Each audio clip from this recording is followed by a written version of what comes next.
J'ai toujours adoré naviguer, quand il y a de la lune ou quand il y a des constellations assez remarquables.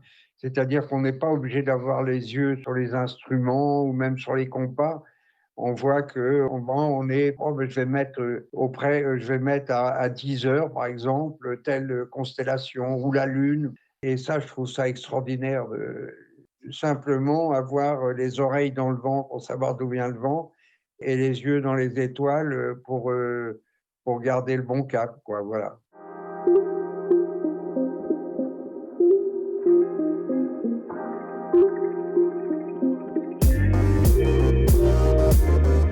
Bonjour et bienvenue, je suis Anne B et tu es sur Storylific, le podcast 100% outdoor. Je te propose de découvrir avec moi des aventuriers, sportifs de haut niveau et autres dévoreurs de vie qui vont te parler de leur parcours inspirant pour réveiller ton envie de vivre tes rêves. Car si eux l'ont fait, toi aussi tu peux le faire, surtout si tu leur piques leurs meilleures astuces.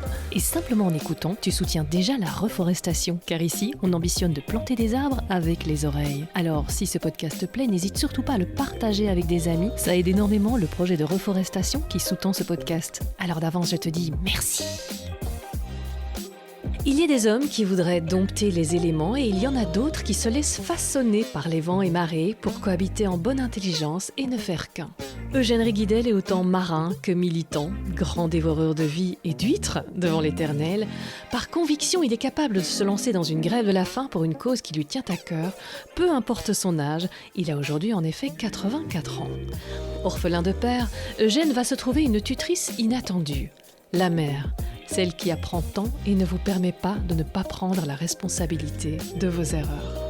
Ce qu'elle ne lui a pas appris, et c'est tant mieux, c'est à se contenter d'une toute petite case dans la vie. La boussole qu'elle lui a mise entre les mains, c'est celle du large, des horizons sans fin, bref, de la liberté. Eugène Riguidel entre dans la légende quand il gagne la Transat en double avec Gilles Gainet devant Marc Pajot et Éric Tabarly. Des victoires, il y en a eu beaucoup dans les années 70 et 80, ce qui lui vaudra d'ailleurs d'être mentionné dans la plus célèbre des chansons de Renaud, C'est pas l'homme qui prend la mer. Mais Eugène ne s'est pas contenté des podiums.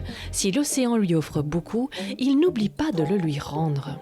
Aux côtés de Florence Artaud, celui qu'elle appelle Tonton parraine un bateau de Sea Shepherd et défendra toujours Paul Watson et son indispensable action.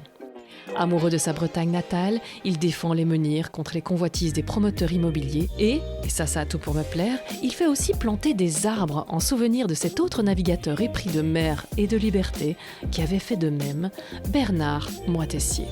Discussion avec une légende.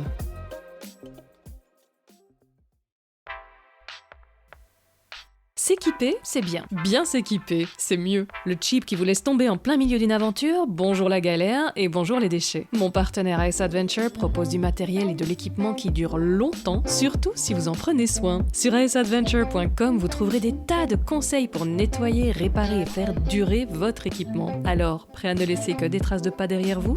Ice Adventure. Adventure is everywhere.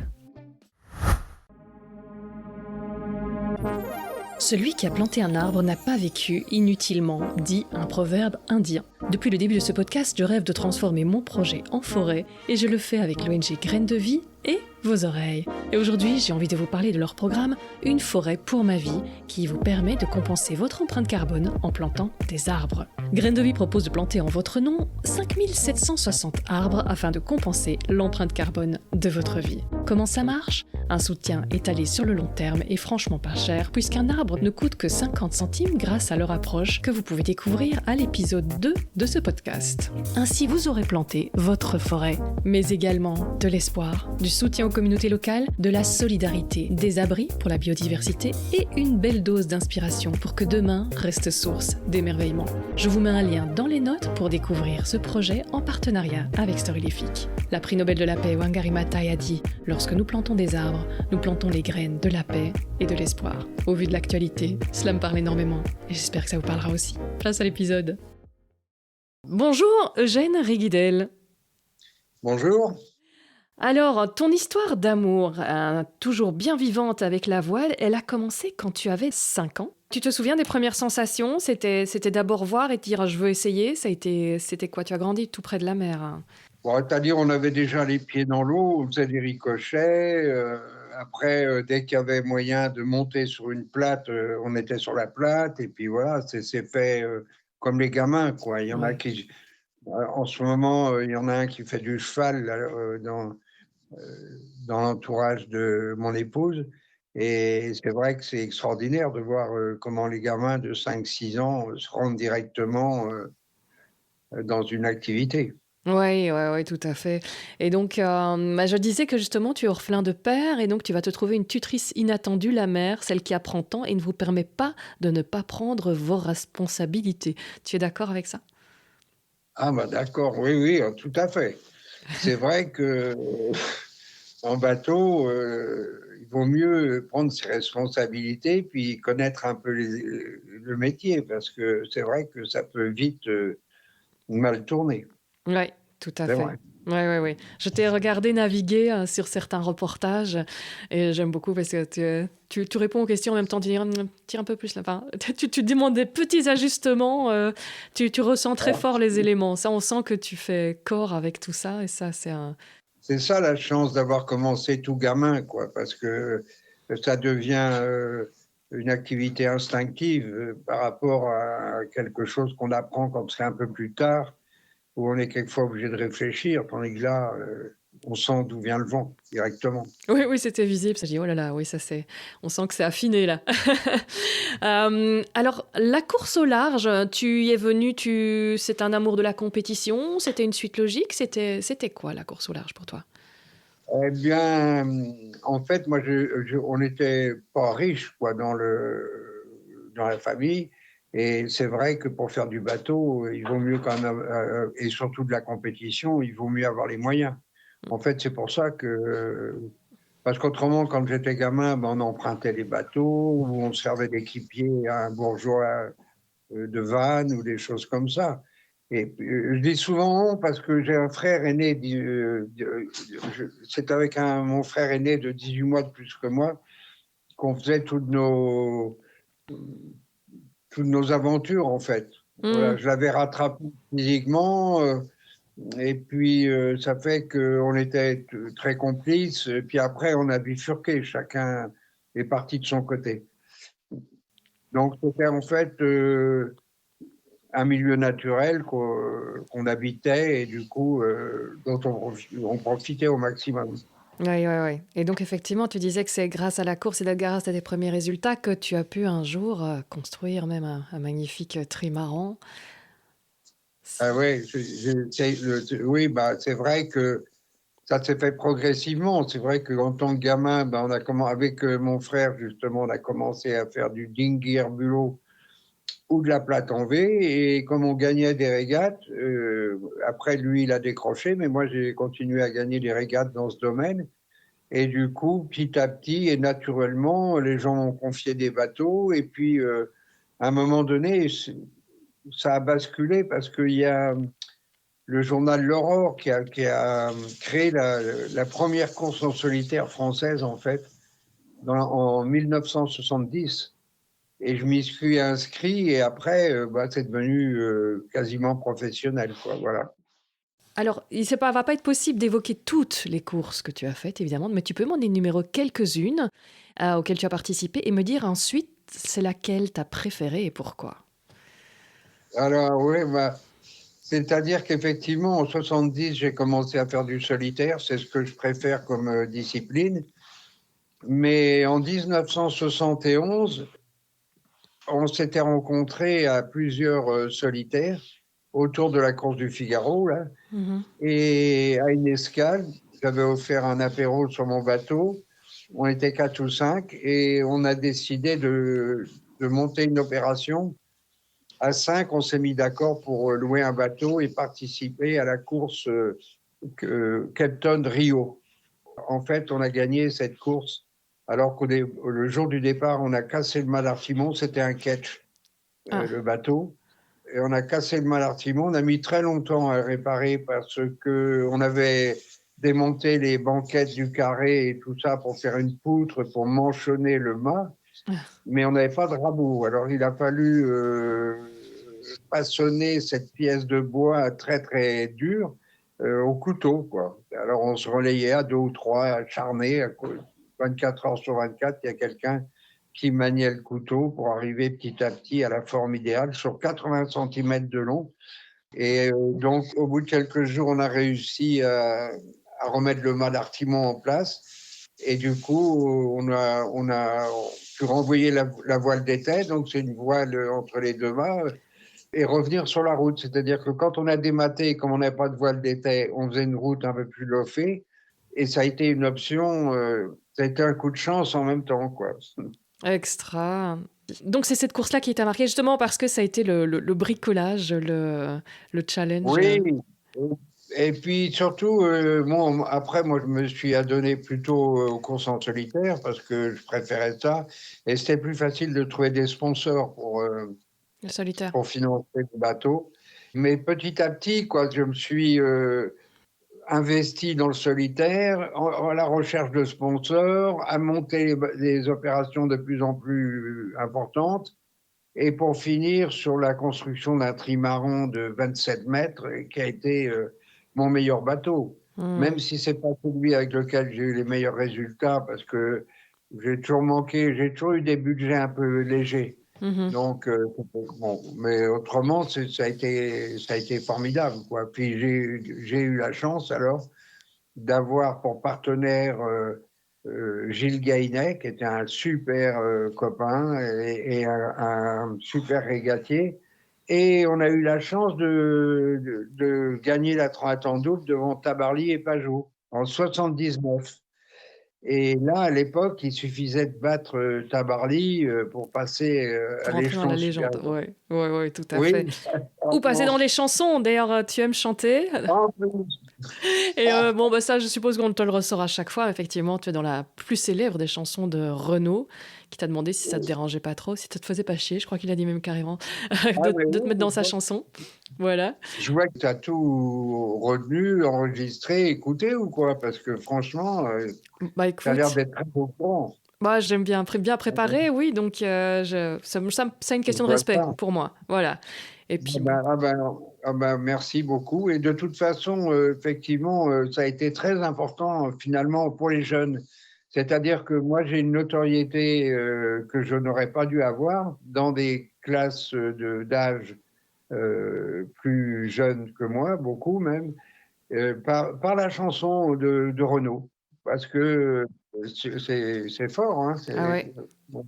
ouais, ouais, Et je ouais. l'ai vu il n'y a pas si longtemps, je l'ai vu il y a quoi, peut-être un an maintenant quand même, il m'a invité à un de ses concerts à Nantes, là, Ok. et voilà, c'était sympa quoi, de se retrouver, ouais. Ah, Ouais. voilà. La course aux sponsors, par contre, c'était pas trop ton truc. Tu dis c'est plus facile en solitaire, mais les sponsors, la recherche d'argent, ça n'a pas été. C'est pas la partie que tu préfères. Qu'est-ce que tu en penses de tout ça, justement, dans la course au large, de cette place prépondérante, nécessaire, mais parfois peut-être un peu appuyée. Ouais. J'ai eu de la chance parce que au début quand j'ai commencé à chercher des sponsors, en fait, c'était avec Lemoine, Charles-Henri Lemoine, c'était un ami qui était dans l'industrie aussi et qui m'a beaucoup aidé parce que c'est difficile de se vendre. Mm. C'est quand même difficile d'aller voir des gens en disant ah, financez-moi, vous allez voir, je vais être le meilleur, c'est terrible. Mais donc, lui, il le faisait mieux que moi, ou on le faisait ensemble. Et puis après, j'ai eu de la chance de gagner la course de l'Aurore une année. Et après, comme ça, les gens savent que c'est une référence, quoi. On n'est Ouais, pas ouais. obligé de se vendre aussi. C'est plus facile. Oui, ouais, ouais, ouais, ouais. Mais sinon, qu'est-ce que tu penses justement de l'aspect très médiatisé maintenant des courses au large, des courses en solitaire où il faut produire du contenu, ça te parle ça ou tu te dis bouf? Non, moi, c'est-à-dire que d'abord, premièrement, ça m'intéresse énormément de suivre l'évolution de la Mhm. voile, parce que c'est remarquable. Je trouve que c'est un domaine où tous les records tombent, les bateaux vont de plus en plus vite, effectivement. Alors bon, en contrepartie, ils sont de plus en plus grands, mais je peux pas trop me plaindre puisque j'étais le premier pratiquement à courir en solitaire sur un trimaran de 27 mètres. Donc voilà. J'en profite d'ailleurs parce que je suis ça de près aussi, parce que Guirec Soudet, c'est un ami Et donc, il m'a pris d'ailleurs comme parrain de son IMOCA quand il a fait, non, c'est tel quel, oui, IMOCA, enfin bon. Et donc, je suis très au courant de ce qui se passe actuellement, quoi. Et de la difficulté de trouver de l'argent aussi, parce que même un personnage, parce que j'estime que Guirec, c'est un personnage, Oui, oui. il est extraordinaire, je trouve. Il est vraiment très gai, il est très enthousiaste, il est très volontaire et il est incroyable, je trouve, quoi. Pour vraiment, ça fait plaisir, quoi, de voir un type comme ça et dans la forme. C'est un athlète. Il fume pas, il boit pas, il est vraiment incroyablement costaud, quoi. Et là, il prépare un projet qui est quand même le tour du monde avec un grand multicoque en solitaire et à l'envers. C'est-à-dire, il faut passer les caps contre le vent dominant, quoi. Ouais, non, Ah oui, ça c'est un c'est. pari osé, mais je pense que c'est un des meilleurs trucs qu'il avait à faire là pour arriver à continuer cette carrière magnifiquement commencée. Ouais. Et il écrit bien, il écrit.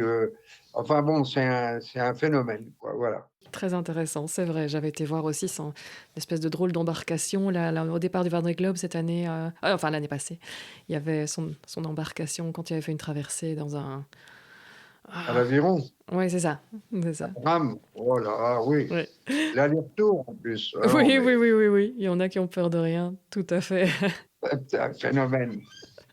Non, mais... Oui. Moi, j'avoue qu'un de mes marins préférés, c'est Yann Kenet. Tu le connais sans doute. Ah oui, je le connais, oui. Oui. Voilà. Enfin, je connais.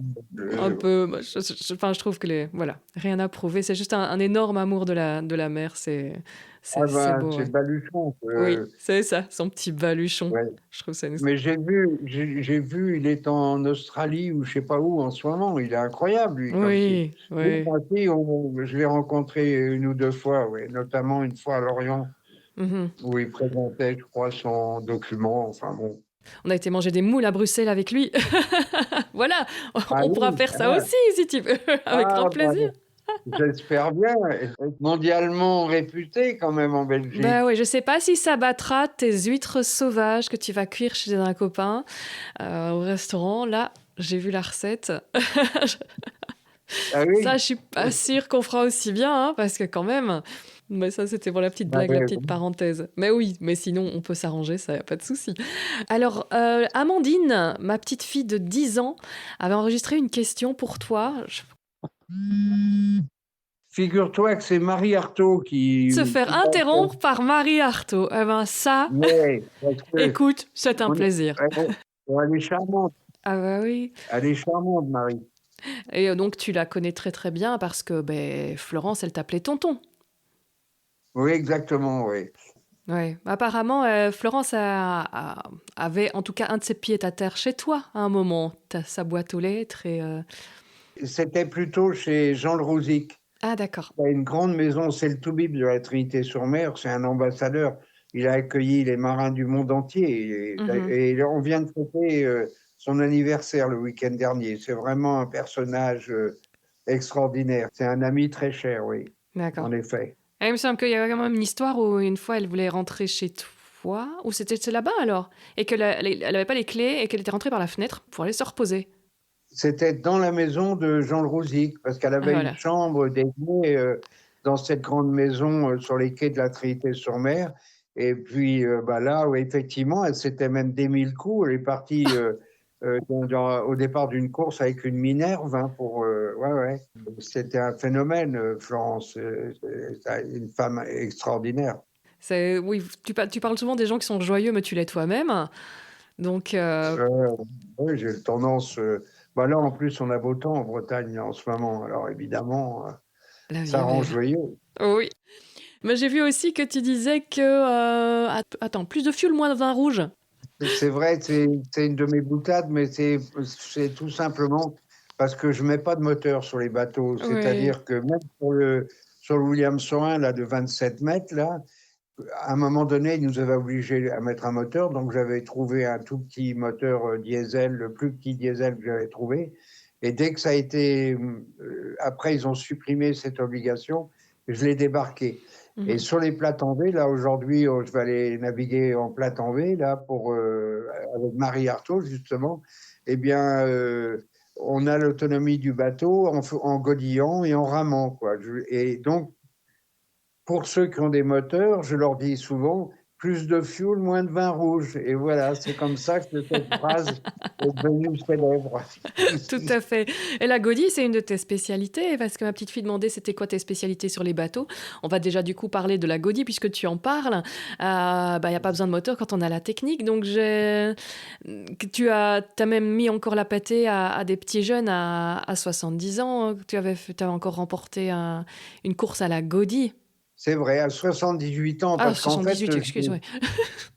moi, je suis beaucoup tout ce qu'a fait et toutes les conséquences des bouquins et de la philosophie de Bernard Moitessier. Et Mhm. donc, dans la foulée de Bernard Moitessier, tous les 2 ans, maintenant, il y a un départ, ça s'appelle la longue route, et c'est avec des bateaux de 35 pieds et avec les règlements de l'époque, quoi. Donc, euh, navigation à l'ancienne, pas de routage, enfin, c'est vraiment dans la foulée de Bernard Moitessier, quoi.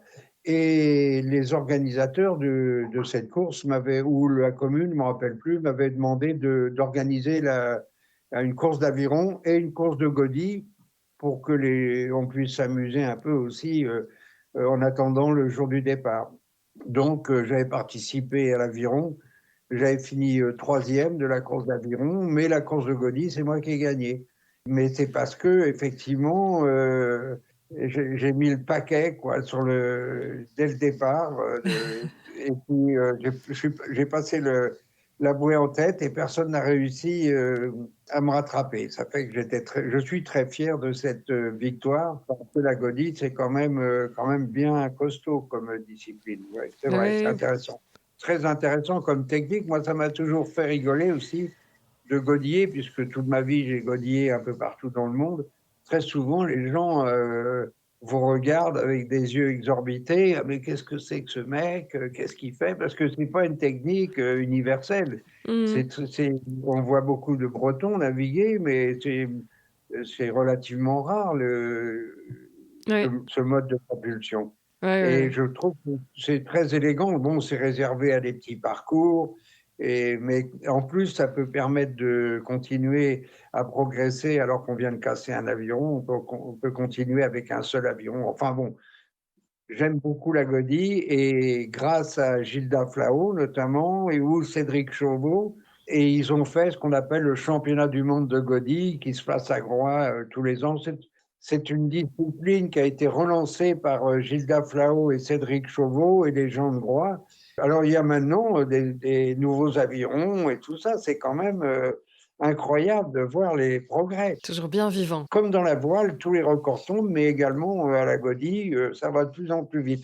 Et alors là, du coup, ta fille a été interrompue, elle parlait ou Eh je... oui, oui, je te dis, normalement elle parle, mais comme je suis sur mon téléphone, je ne vais pas te faire écouter parce qu'elle a enregistré sur mon téléphone, mais avec sa petite voix, elle te Ah, demandait. Bonjour Eugène, quelle est ta spécialité sur les bateaux? ah. Alors moi, j'ai démarré, en fait, quand j'ai commencé vraiment la compétition, j'ai toujours été bon barreur. Je suis un des bons barreurs. Quand on part à 10, 15, eh ben, il y en a quelquefois que 3 ou 4 qui, dans l'équipage, se relayent à la barre. Bon, donc j'ai toujours été dans les bons barreurs. Mais autrement, ma spécialité, c'est numéro 1, c'est-à-dire c'est les gens qui, à l'avant, changeaient les voiles ou font encore, d'ailleurs, je ne sais pas trop comment ils font maintenant, parce qu'il y a beaucoup d'enrouleurs et tout ça, c'est un peu différent. À l'époque, il fallait aller endrailler les phoques à l'avant des bateaux, il fallait envoyer les tangons de spinnaker et envoyer les spies et tout ça. Et c'est ça, c'est les gens, on les appelle les numéros 1 et c'est ceux qui font les voltiges, en fait, à Mhm. l'avant du bateau ou qui grimpent en tête de mât si c'est besoin. C'est comme ça que j'ai commencé, oui. D'accord. Puis après, maintenant, je monte un peu moins, mais ça m'arrive encore. Et si je te dis que la vie parfois ne tient qu'à un fil et même à un nœud, tu vois de quoi je parle? Ah oui, ça j'ai eu du pot, hein. Franchement, ce coup-là, mais je suis tombé 3 fois à l'eau quand même Ah dans ma oui. carrière. Oui. oui. Ça suffit, hein. Mais C'est bon. oui, ah bah, mais c'est pour ça que je suis content. Quand j'en avais que 2, je suis superstitieux, donc Jamais 2 sans 3. oui, je disais toujours ça. Et bon, mais la troisième, ça a été un peu anodin. Il y en a qu'une, surtout celle dont tu faisais référence, là, et l'histoire du nœud. C'est vrai que quand au petit matin, sur les bancs de Terre-Neuve, il a fallu que j'aille ramasser un bras de spi qui était parti à l'eau et que je l'ai jeté aux équipiers qui étaient dans le cockpit, et que c'est revenu à l'eau, j'ai rattrapé. Et à la troisième fois, pour être sûr de leur envoyer le boot, j'ai lâché ma prise sur le galopant, je me tenais au galopant, j'ai lâché pour m'avancer vers eux et jeter le boot, et là j'ai été balayé par une vague qui m'a foutu à l'eau, mais j'avais le boot dans les mains, et en fait j'ai eu de la chance parce qu'il y avait un nœud d'écoute sur le bras de spi que j'avais ramassé, et je ne suis pas resté comme un con au milieu de l'Atlantique avec 30 ou 35 mètres de filin. Le nœud m'a tenu au bateau, et quand ils ont vu que j'étais tombé à l'eau, alors là, ils ont ralenti le bateau et hop, ils m'ont embarqué. Mmh. Mais j'ai eu de la chance, voilà. Mais j'ai toujours eu beaucoup de chance dans, dans les régates, enfin, dans mes aventures. Jusqu'à maintenant, et je touche du bois parce que je suis superstitieux. C'est quelque chose que je fais aussi. Voilà. Mon mari allemand se Ah, demande toujours ce que je fabrique, mais je dis: «Non, il faut toucher du bois». et ouais, hein. Oui, oui, oui. Et donc les nœuds, c'est quelque chose que tu conseilles, en fait? Tu dis, Ah ben, c'est pas une mauvaise idée de faire des nœuds. ah non, non, non, des nœuds d'écoute, ça permet de contrôler toutes les manœuvres, il y a intérêt à les contrôler, quoi, hein, parce qu'à un Mmh. moment donné, les vagues ou le vent peuvent jeter des trucs à l'eau. Il faut toujours vraiment bien arrimer, bien assurer. C'est vrai que et puis quand on a une manivelle de winch qui tombe à l'eau, par exemple, ben, c'est terminé. On ne s'arrête pas à la boutique suivante. Il n'y a pas de boutique et on ne peut pas reprendre une manivelle. Ouais. Donc tout est précieux. Sur un bateau, c'est précieux, Mmh. tout. Et Mmh. on n'a pas non plus des capacités de stockage considérables. De toute façon, ça alourdit les bateaux. Donc, il faut être parcimonieux, il faut être très prudent et très soigneux. Voilà. Mmh, ouais, ouais, Bon. ouais, ouais. OK. Et c'est quoi pour toi tes moments, où, tes moments préférés en mer? Parce que bon, il y a beaucoup de temps à passer dans l'action, hein. On a, hein, pas le temps pour le blabla, comme dirait quelqu'un que tu Ah connais bien. ouais, Ouais, ouais, 2 ouais. phrases, ouais. Les résultats. Pas de Ouais, blabla des résultats, Florence Artaud, oui. ouais, ouais, ouais. Et donc, c'est quoi les moments où tu pouvais quand même profiter en course des éléments? Parce que c'est quand même quelque chose qui t'anime beaucoup. Mais c'est-à-dire que quand je fais de la course en solitaire, par exemple, ou quand je fais de la course en solitaire ou de la navigation en solitaire, en général, je dors le jour et je veille la nuit, et comme ça me permet de continuer à régler le bateau sans être abruti de sommeil, quoi, tu vois. Enfin, Mhm. euh, donc c'était une de mes techniques de course en solitaire, ça. Et j'ai toujours adoré naviguer quand il y a de la lune ou quand il y a des constellations assez remarquables. C'est-à-dire qu'on n'est pas obligé d'avoir les yeux sur les instruments ou même sur les compas. On voit que on est par là, bah tiens, je vais mettre je vais mettre à 10 heures, par exemple, telle constellation ou la lune. Mm. Et ça, je trouve ça extraordinaire de simplement avoir les oreilles dans le vent pour savoir d'où vient le vent et les yeux dans les étoiles pour garder le bon cap, quoi. Voilà. Et ça, Mm. je trouve ça extraordinaire d'être propulsé à la voile. Hein, justement, plus de fuel, moins de vin rouge. Donc là, c'est gratuit, le vent, et d'être à la merci des sautes de vent, mais aussi de bénéficier de ce carburant extraordinaire que le ciel nous a offert. Voilà. Et en plus, une main sur la barre pour sentir les courants, les résistances, les lâches, Oui, Ouais. ah oui. Ah non, mais c'est vrai. Enfin, de toute façon, La vie sur un bateau, c'est quelque chose de très particulier. Et ça fait que l'ensemble de ce qui se passe, que ce soit le jour, la nuit, que ce soit avec du courant, pas de courant, enfin, quand il n'y a pas de vent, par contre, effectivement, ça peut être un peu long et pénible, mais dans l'ensemble, quoi, ce fait d'être intégré à la nature et d'utiliser les forces naturelles pour continuer à se déplacer, aller où on veut quand même, je trouve ça quand même génial. Et quand je vois que là, actuellement, il y a beaucoup euh, de, de transport à la voile qui s'organisent, moi, je me rappelle très bien encore des grands voiliers, qui même des goélettes qui venaient livrer des marchandises dans le golfe du Morbihan et des choses comme ça. Il ne faut pas oublier que jusqu'au 19e siècle, c'est quand même le vent qui a poussé toutes les marchandises dans les bonnes directions. Ça a été extraordinaire et là, ça revient. Et comme maintenant, on va aussi faire de l'électricité avec des éoliennes Mhm. ou des hydroliennes, je trouve que l'utilisation des forces naturelles, quoi, parce que moi, j'aimerais qu'on supprime les hydrocarbures dans le golfe du Morbihan, par exemple, parce que Mhm. ça pue, ça fait du bruit, ça fait des vagues, ça coûte cher, enfin, Ça érode, ouais. Mhm. ouais, enfin bon, je sais pas, j'étais lancé un peu dans un grand discours là, mais Non, il n'y a pas de souci. n'empêche. Non, non, vas-y, y a pas. Bon, Moi, c'est des fonds ballons, donc il n'y a aucun problème là. super. Mais du coup, voilà, la spécialité sur les bateaux, on en a parlé. Alors, ton meilleur moment sur une course, est-ce que c'est plutôt l'adrénaline de la compétition dans l'action ou alors retrouver les copains sur le quai à l'arrivée et fêter tout ça? Oh non, vous savez, là, par exemple, dans 2 jours, je vais déjeuner avec Éric Duchemin. Alors, Éric Duchemin, c'était un champion de 5 au 5, de Fly Dushman, un ami d'Elfstrom et tout ça. Et les bons moments, par exemple, c'est de naviguer en équipage avec un gars comme Éric Duchemin, qui est un grand champion, un super. Mais en plus, humainement, quoi, c'est une bombe, quoi, ce mec. Comment il a. J'ai toujours adoré naviguer avec lui. Par exemple, on a gagné une année l'Admiral's Cup. C'est une course qui se passe en Angleterre. C'est des bateaux comme même peut-être des Swan ou je sais pas. Enfin, nous, on avait un plan Elfstrom, on a gagné toute classe. Mais il faut voir comment il menait son bateau, quoi. Comment, par exemple, alors qu'on était avec c'est un classe 5, un petit bateau, on allait tellement vite qu'on était avec les plus gros bateaux de la flottille. Il y avait beaucoup de vent et de la mer. En plus, nous, on tirait des bords le long de la côte parce qu'on avait moins de tirants d'eau. On était dans les grands bateaux et en pleine nuit, tout d'un coup, alors qu'on marchait comme des bombes, Eric tape sur le pont et dit tout le monde sur le pont, on va changer de spinnaker.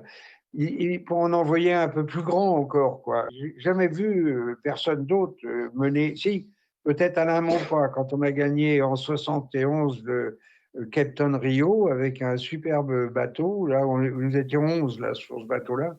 Peut-être Alain Maupas aussi, une puissance incroyable, une autorité, parce que ces gens-là étaient à fond dans leur.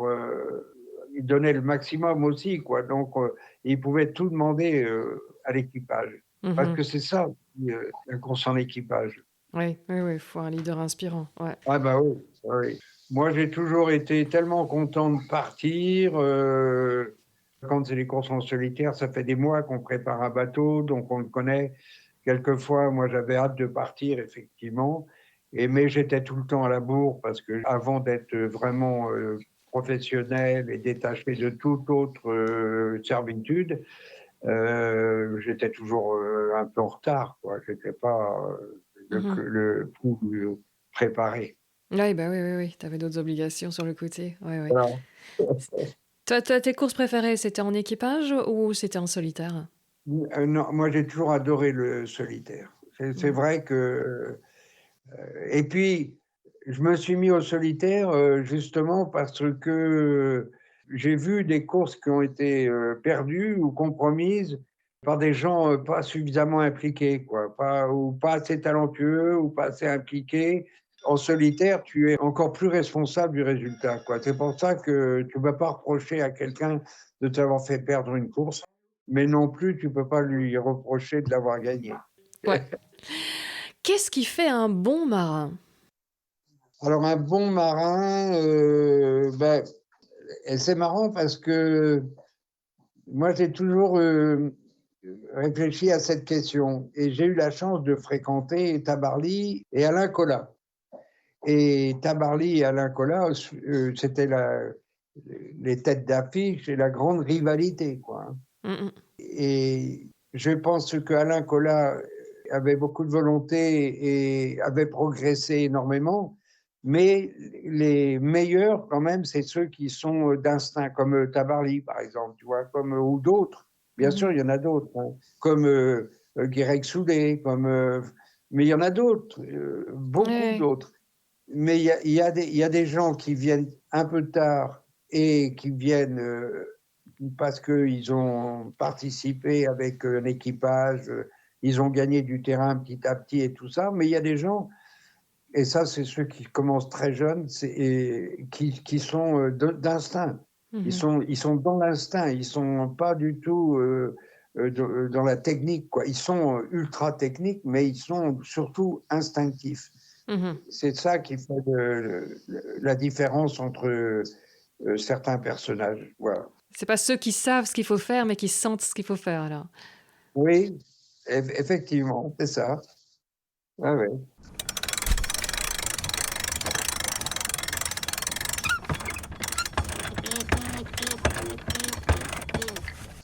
Alors, on va passer à un autre chapitre qui te tient à cœur, c'est la protection de l'environnement. Et donc, ma petite fille était un peu impressionnée de voir que c'était déjà à 80 ans, je crois, que tu avais fait une grève de la faim pour essayer de Oui. protéger un petit coin de pays, un petit coin de Bretagne d'une antenne potentiellement 5G qui n'avait rien à y faire. Bonjour Eugène, pourquoi te dévoues-tu tellement à protéger la nature? Ouais. Quelquefois, je regrette de de pas en faire plus ou de ne pas pouvoir en faire plus parce que ce qu'ils appellent le progrès, pour moi, c'est pas du progrès, c'est de la servitude à une technicité marchande en plus. Et donc la 5G, par exemple, moi je ne supporte pas les antennes. Je trouve que c'est horrible, quoi. C'est pas un monde. Ça me fait peur, ça me fait frémir. Moi, j'ai plein d'amis aussi qui ont attrapé des tumeurs du cerveau ou des trucs comme ça. Et je pense que c'est un peu toutes ces technologies soi-disant modernes là qui tuent pas mal de gens, quoi. Donc je frissonne là en disant tout ça. Je trouve ça terrible. Et Mhm. puis esthétiquement, je trouve ça laid, quoi. Franchement, pas beau du tout. Bon. Et ça fait que c'est la 5G, mais aussi il y a beaucoup de domaines. Je parle souvent du golfe du Morbihan parce que je suis originaire d'Aradon dans le golfe du Morbihan et je lutte depuis 20 ans, mettons, pour qu'on interdise les moteurs à hydrocarbures dans le golfe du Morbihan parce que ça fait trop de dégâts, mais avec un calendrier, avec des techniciens, des scientifiques pour arriver à remplacer mais peut-être de l'air comprimé, peut-être de l'électricité déjà qui prend de plus en plus de place. Enfin, trouver des moyens de se passer des hydrocarbures qui sont vraiment trop catastrophiques pour les hommes et la nature, je trouve.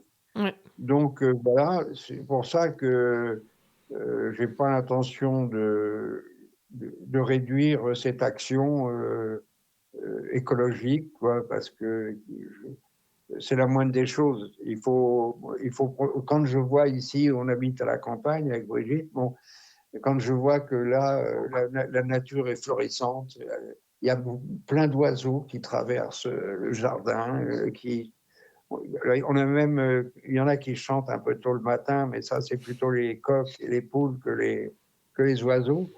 Enfin, c'est merveilleux, quoi. La nature, c'est merveilleux. Donc, je vois pas pourquoi on laisserait des sagouins nous gâcher cette nature merveilleuse pour des profits de qui, de quoi, quoi. Je pense que.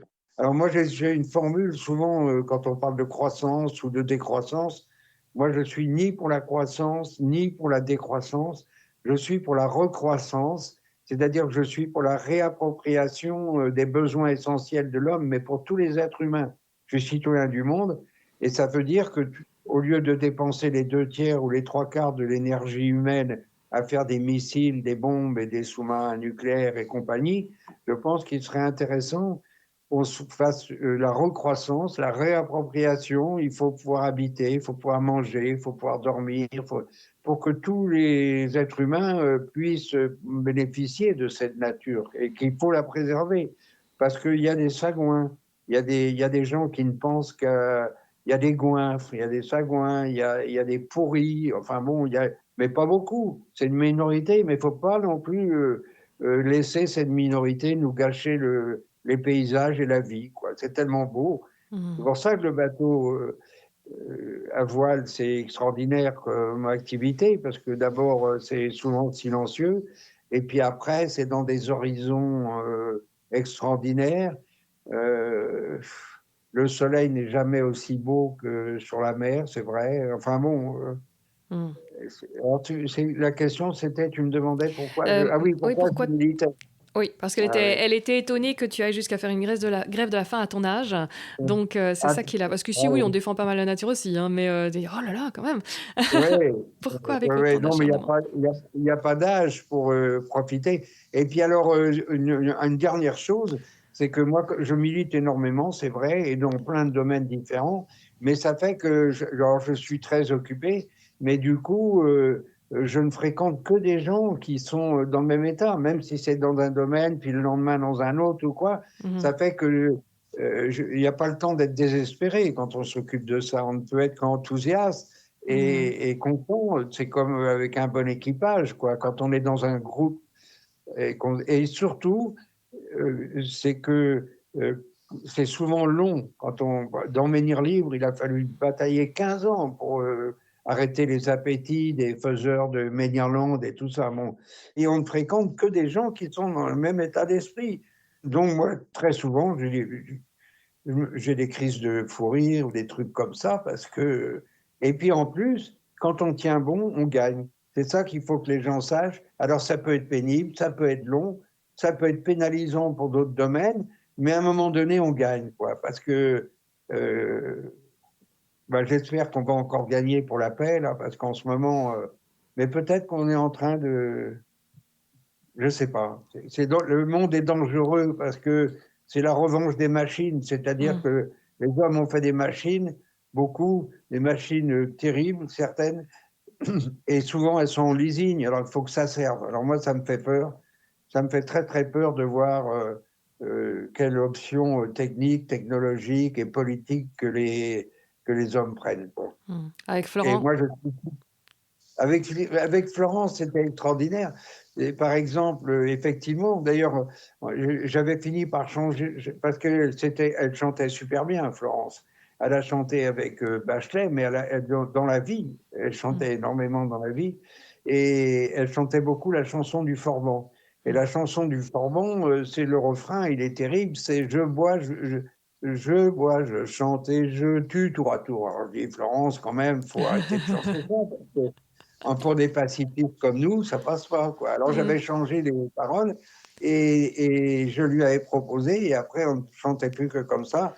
Donc je bois, je chante et je baisais Dash.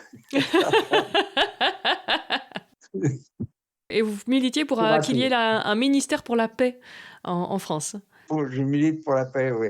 Et je réclame d'ailleurs depuis des années avec Florence, on envoyait des cartes postales aux candidats aux élections présidentielles. Si vous devenez président, est-ce que vous créerez un ministère de la paix? Et c'est pour ça que j'avais demandé de changer les paroles du Oui. Formant, quoi. Bon, soit tu On arrêtes a de fait. chanter, soit tu chantes un peu autrement. Ah non, elle était extraordinaire, elle chantait super bien, très gai, très gai. Et elle riait magnifiquement bien aussi. Oui, oui. Mm. C'est un personnage. Et ce côté de son militantisme pour la paix, je le connaissais moins, tu vois, donc j'étais contente de le découvrir avec toi. Ben oui, mais moi j'ai expliqué ça aussi aux gens qui ont fait le film là.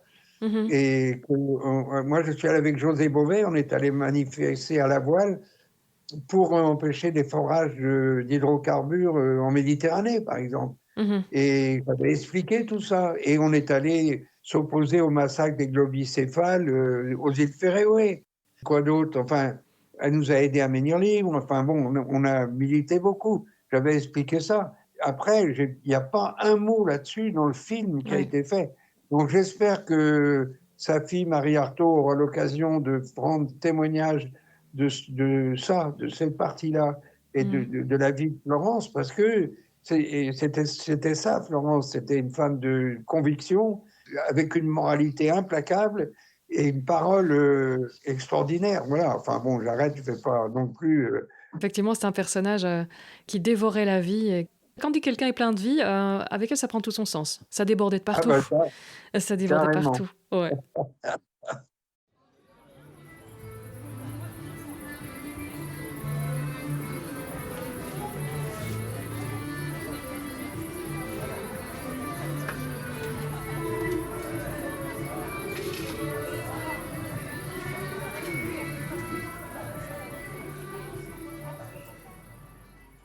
Tu as parlé des menhirs, et moi ça m'intéresse parce que ces menhirs, ils te tiennent à la peau. Donc pour un marin, tu es aussi terrien, tu sais passer de l'un à l'autre, comme l'a fait moi Tessie aussi d'ailleurs.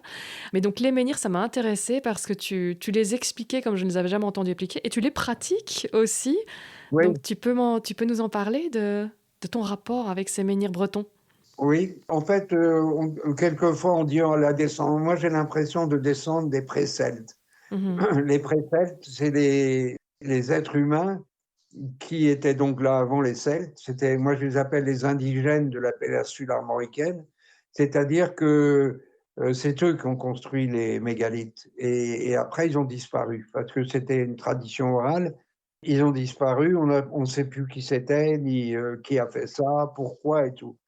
Mais en fait, moi qui pratique justement les mégalithes pour me soigner ou pour me détendre ou pour bénéficier des ondes, parce que c'est pas hasardeux, un tumulus ou une installation mégalithique, elle est toujours très précise en volume et elle est sur les lignes de force tellurique ou elle utilise la radioactivité, mais à zone homéopathique.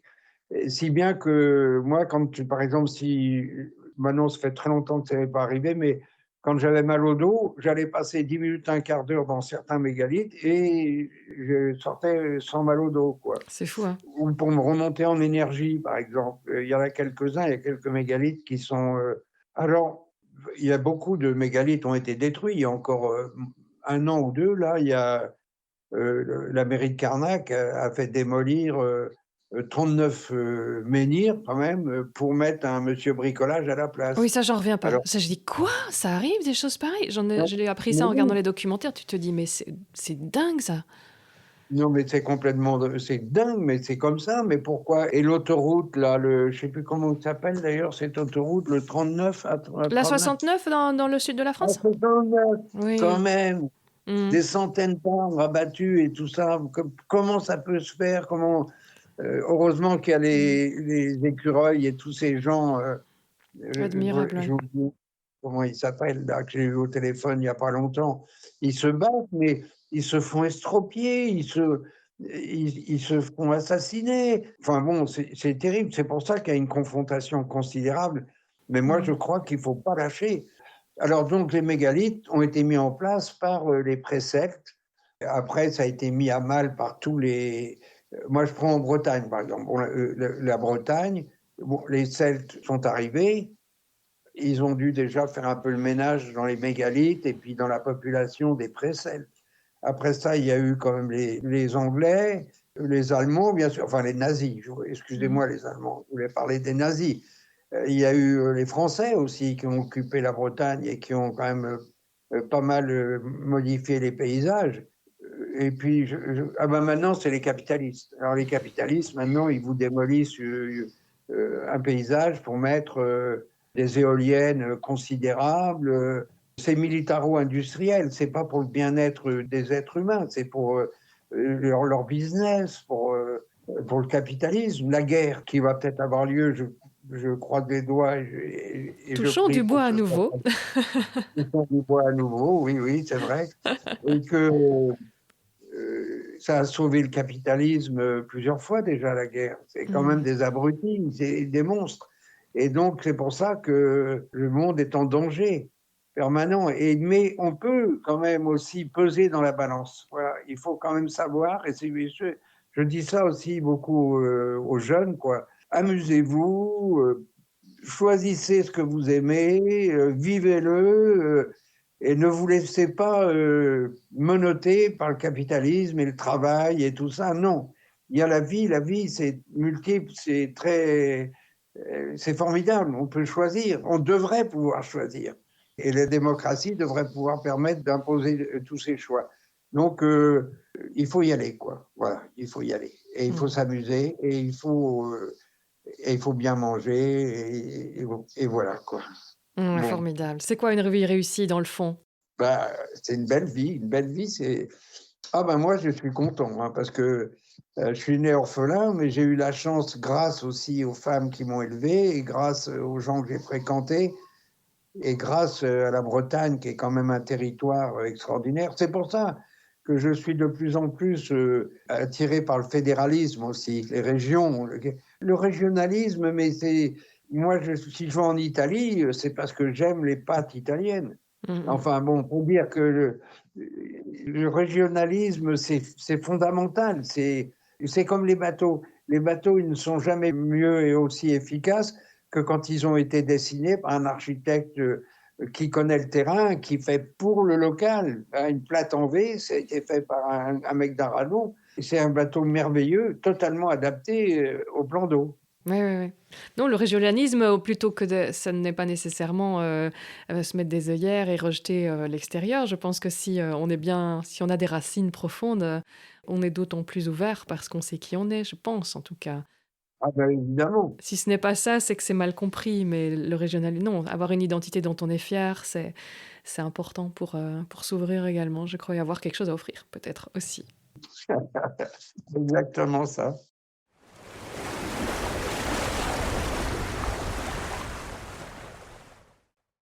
Alors, on va parler de quelque chose qui te tient à cœur en ce moment, c'est de Moitessier, ton rapport à Moitessier et l'action que tu mènes Ah en ce oui. moment, par rapport à lui. Donc d'abord peut-être pour c'est une vieille fascination, hein, pour Moitessier, donc tu peux commencer Ah par oui. là. Oui, mais je finis sur la phrase que tu Oui, disais là, si je peur et tout ça, vite fait pour saluer oui, mon bien sûr. ami Joe Le Guen. Avec Joe Le Guen, on est allé se menotter contre les portes de Toyota. On a fait un voyage à notre âge en bagnole, enfin bon, et pour se menotter, pour sensibiliser par l'intermédiaire de Toyota à Valenciennes, les Japonais pour dire mais bon, lâcher le capitaine Paul Watson, c'est pas un criminel, quoi. Et Interpol, arrêtez de vous occuper de Paul Watson, c'est pas un criminel. Occupez-vous des narcotrafics ou des politiques qui détournent de l'argent, peut-être ce serait plus intéressant. Bon, là-dessus, revenons à Moitessier, parce que ça va me refaire sourire, quoi. Parce que Moitessier, j'ai eu la chance de connaître Bernard Moitessier, de le fréquenter et surtout de me régaler avec tous les bouquins, la vie de Moitessier, la philosophie de Moitessier. Enfin, c'est un homme pour moi qui a été fondateur, quoi, et exemplaire. Et ça fait que, comme j'ai eu la chance de le rencontrer, juste quand il revenait de Polynésie après son tour et demi, là, parce que il recherchait les moyens de faire monter ou réaliser le film qu'il avait tourné. Il est superbe, les images qu'il a tournées sont superbes. Mon beau-frère était dans le cinéma et il m'avait téléphoné un jour en disant si tu veux déjeuner avec Bernard Moitessier, c'est demain midi, je t'invite. Et donc j'y suis allé. Et c'est vrai que là, c'est la première fois que je le rencontrais, mais j'étais déjà au courant évidemment de qui il était, de ce qu'il faisait et tout ça. Et puis après, grâce à Coco, un ami qui était très copain avec Bernard Moitessier, il l'avait aidé à construire un bateau. Ben, je l'ai rencontré, dîné avec lui, revu, et puis un jour, j'avais un projet d'école de voile traditionnelle pour un truc communal, quoi, des communes, des petites échelles, pas centralisées, pas mettre des cars pour aller chercher les gens et les amener tous au même endroit. Non, des petites unités de plate en V pour que les gens puissent, eux et leurs invités, faire de la voile et apprendre à faire de la voile.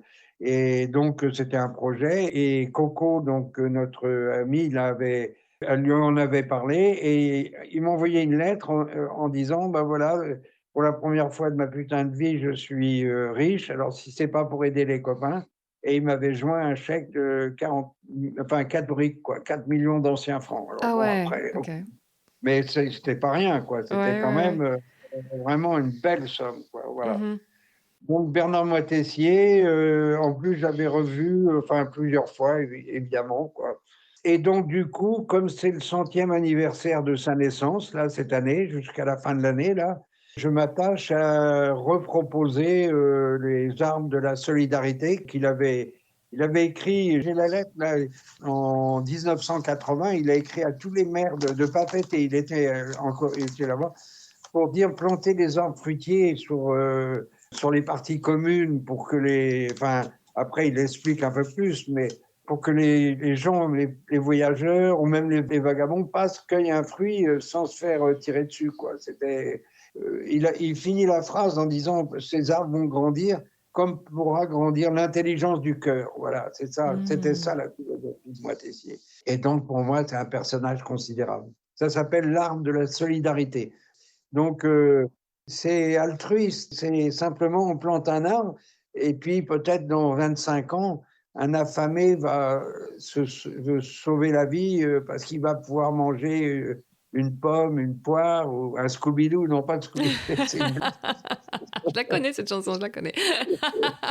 Des pommes, des Des poires. poires et des Scooby-Dooby-Doo. Ah, Ouais. mais mon père l'adorait cette chanson. Le succès dont tu es le plus fier? Ah, succès. Alors, quel succès?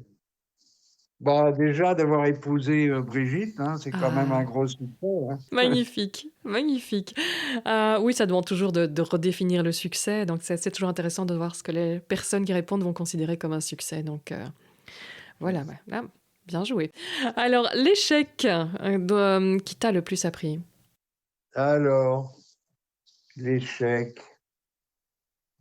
euh, ah, alors, ce que je veux dire, c'est que pendant des années, j'ai essayé de faire le voyage du XXe siècle sur les traces de la Pérouse, c'est-à-dire que je voulais faire un trimaran de 45 mètres pour aller autour du monde, comme les humanistes du XVIIIe, Hmm, et faire un parallélisme entre ces gens-là et les gens de maintenant. Parce qu'alors, on aurait pris aussi des artistes, des scientifiques, hmm, et à la recherche, parce que moi, je pense qu'une façon d'obtenir la démocratie, ce serait la démocratie par l'autosuffisance locale. Voilà, c'est ce que je pense. Donc, c'est pour ça que je voulais aller avec cette thèse dans les mêmes endroits que la Pérouse et les humanistes du 18e pour développer ça et essayer de trouver un moyen de promouvoir la démocratie, quoi, ou de constater que la démocratie, c'est mieux que la merde. Et donc, c'est un échec parce que ça n'a pas pu être monté, ce projet? Parce que j'ai pas trouvé l'argent pour le construire le bateau et que c'est embêtant la démocratie quand ça coûte trop cher. Ah, c'était intéressant comme projet, dis donc, sinon. J'ai pas été assez percutant, quoi. Donc voilà, bon, c'est un échec, voilà, c'est un échec. Enfin bon, il y a encore plein de gens qui travaillent à ça, la démocratie. Oui, heureusement. Heureusement, elle en a Et besoin. puis moi, j'ai pas dit mon dernier mot encore, tout à fait. Voilà. Exactement, on l'a. Alors, est-ce que tu as un dernier conseil, quelque chose que peut-être tu aurais voulu connaître plus tôt, ou un conseil que tu as souvent donné à ta fille, qui d'ailleurs suit tes pas, donc qu'un truc qui vaut de l'or, auquel on ne pense pas nécessairement, mais pour être un bon navigateur? Ah, pour être un bon navigateur, navigue. Je lui ai dit navigue. Non, mais c'est vrai qu'elle est montée sur un bateau, elle avait 10 jours, hein. On Hmm, allait répandre les cendres d'un ami et elle était dans son couffin. On l'avait mis à l'avant de la Platon V. Et puis après, bah, elle a participé beaucoup de sorties. Et puis un jour, avec Brigitte, on avait ramené un bateau de Darwin en Australie jusqu'au Sri Lanka et elle avait 18 mois, elle faisait partie du voyage aussi. Elle godit super bien, donc je pense qu'elle a ce côté instinctif, je pense. Mais maintenant, je lui dis navigue, vas-y, navigue. Je vois qu'elle a envie de naviguer, qu'elle navigue, ça va être sa vie, c'est sa vie. Et elle a choisi de de devenir professionnel du maintien ou de l'organisation d'un bateau, voilà quoi. Et peut-être qu'un jour, elle va se fabriquer un bateau. J'en sais rien. Mais ce que je vois, c'est qu'elle progresse de jour en jour et que c'est déjà, elle est très agréable sur un bateau. Et ça fait plaisir. Il faut en apprendre de plus en plus et l'expérience, c'est primordial. Voilà. Il faut naviguer. D'abord, c'est un plaisir, c'est un équilibre dans la vie, mais il faut naviguer au large aussi. Moi, j'estime que quand on traverse un océan, déjà, on abandonne un monde qui peut être très agressif. Dans les villes et tout ça, ça peut être agressif, la vie, le monde. Alors que sur un bateau, quand on est à la voile, celui qui doit vous agresser, il faut qu'il vienne là aussi, quoi. Alors donc, on est comme un peu plus tranquille, ouais. Et quand il arrive là, alors, en général, il est déjà moins agressif après. Donc ça va. Donc tu seras présent à Into the Blue, tu seras là pour la projection du documentaire qui retrace une partie de ta vie, le vendredi 21 novembre alors. Oui, exactement. 21, ça va me faire plaisir de venir vous voir parce qu'on a beaucoup de chance de voir pas mal de gens, de marins qui viennent de Belgique. Il y a des champions, mais il n'y a pas que des champions. Il y a aussi beaucoup de gens qui font de la croisière en Bretagne, notamment. Il y en a qui viennent faire les ports bretons et ça fait plaisir de les voir dans nos eaux. C'est à cause d'un de vos ports, je crois que mon mari est mordu de voile maintenant. C'est son rêve d'un jour acheter un bateau et d'aller faire un grand voyage aussi, oui. Je lui dis bon vent dès maintenant, hein. Bravo, bon vent. Merci beaucoup pour ton temps ce matin, Eugène. Merci à toi et t'embrasse, Kenavo.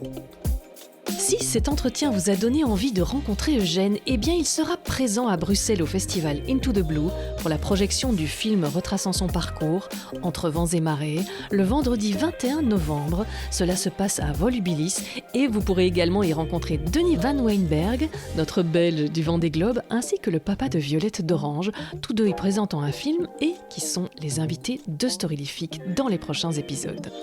Eugène Riguidel fut une belle rencontre avec un marin avec qui l'on peut parler autant de mer que d'arbres.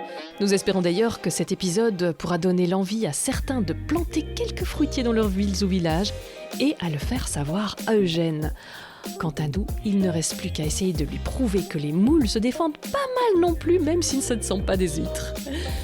Depuis quelques épisodes, je m'amuse à vous trouver une recette quand on parle de ces petits plats qui font du bien. Ici, évidemment, je vous ai déniché la manière dont Eugène Riguidel cuisine ses huîtres. Il a d'ailleurs sorti un petit livre sur le sujet, Avis aux amateurs. Et si je peux vous recommander une lecture pour continuer l'évasion en mode bleu, ce sera évidemment La longue route de Bernard Moitessier. Cet épisode n'est pas l'occasion de changer les bonnes habitudes puisque Eugène est très impliqué dans la plantation d'arbres. Nous avons d'ailleurs été ravis de nous trouver ce point commun. Donc plus que jamais, je vous propose de faire un petit geste tout simple qui fait un monde de différence pour le projet. Storylific soutient la reforestation avec l'ONG Graines de Vie. Donc si l'épisode vous a plu, partagez-le sur vos réseaux, parlez-en autour de vous. Car plus il y a d'oreilles, plus on peut espérer planter des arbres, des mangroves et beaucoup d'espoir. Si vous souhaitez aider activement la reforestation, n'oubliez pas le lien dans les notes pour planter la forêt de votre vie avec Storylific et Graines de Vie. Merci à AS Adventure pour son soutien fidèle à Storylific et merci à toi pour ton écoute. On se retrouve très bientôt pour un entretien avec Arnaud, un père qui a beaucoup vibré il y a quelques mois et qui va nous parler de sa fille, Violette d'Orange. Un entretien passionnant et un regard posé sur le Vendée Globe exceptionnel de la plus jeune navigatrice de l'histoire de cette course. À bientôt. Comme elle est sur mon téléphone et que je suis sur mon téléphone pour le moment, je ne sais pas te la faire écouter, mais avec sa petite voix, elle te demande c'est quoi ta spécialité? Ah, bah tiens, c'est ça qui sonne du coup. Ah, parce que quelqu'un m'appelle. Ah. Oui. Ah, voilà. Excuse-moi, figure-toi que c'est Marie Artaud qui... Oui, je dis se faire interrompre par Marie Artaud. Eh ben ça, ouais, écoute, c'est un plaisir. Normalement, on navigue ensemble, on a rendez-vous... Ah ben voilà, voilà. Je vais vous suspendre l'enregistrement. C'était super. Merci beaucoup. Et puis moi, je vais être en retard à mon rendez-vous chez Marie, là. Oui, je la connais pas encore et je me la mets déjà à dos. C'est super, hein. Quel talent. Merci beaucoup, à bientôt alors. Hein. Merci à toi et à bientôt. Oui, et bon vent pour cet après-midi. Merci, Keno.